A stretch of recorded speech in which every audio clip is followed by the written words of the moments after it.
Shiploads of businessmen and true believers are crossing the Atlantic Ocean to create a new world.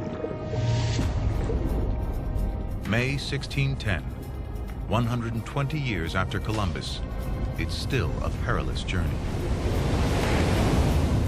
One ship, the Deliverance, carries a cargo that will change America forever.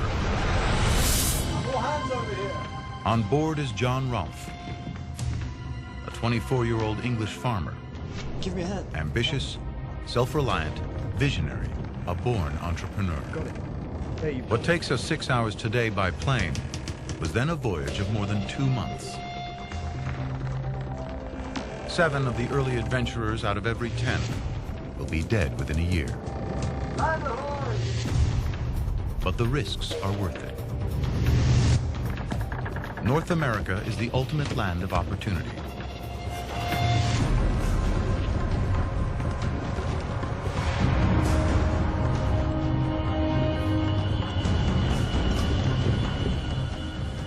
A continent of vast, untapped wealth,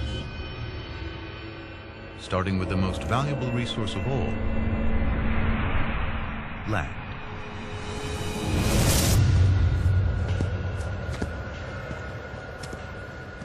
But what Rolfe finds at the English settlement of Jamestown is hell on earth.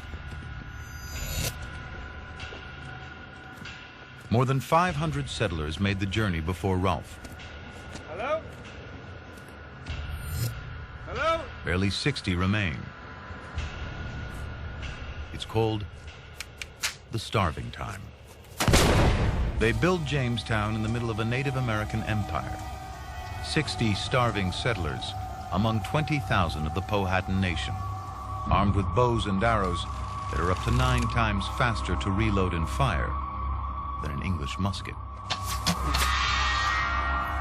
They're soon enemies.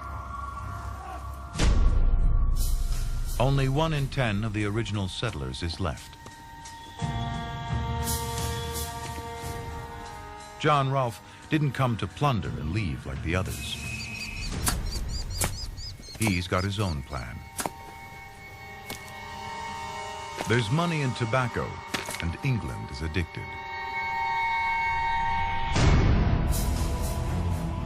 He's arrived with a supply of South American tobacco seeds, but growing it is limited to the Spanish colonies. The Spanish control the worldwide trade. Selling tobacco seeds to foreigners is punishable by death. But John Rolfe has got his hands on some. No one knows how. And in the warm, humid climate and fertile soil around the Chesapeake Bay, Rolfe's tobacco crop flourishes. The first large harvest produced by these seeds is worth more than $1 million in today's money. Rolfe marries the daughter of the king of the Powhatan Empire. Her name becomes legend. Pocahontas.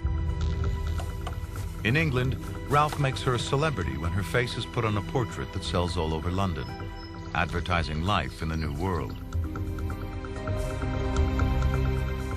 Shakespeare mentions the colony. England's rich invest money here. All of London knows about this land of plenty.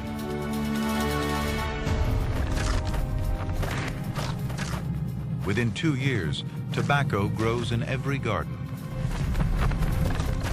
From a living hell, Jamestown is America's first boomtown.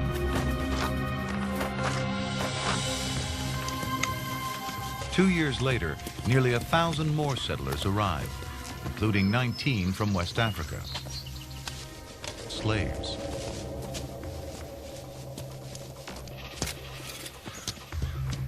But some go on to own their own land in Virginia. 12 years after the founding of Jamestown, Africans were playing a shaping role in the creation of the colonies. That's pretty incredible. 30 years later, there are over 20,000 settlers in Virginia. America is founded on tobacco. For the next century and a half, it's the continent's largest export.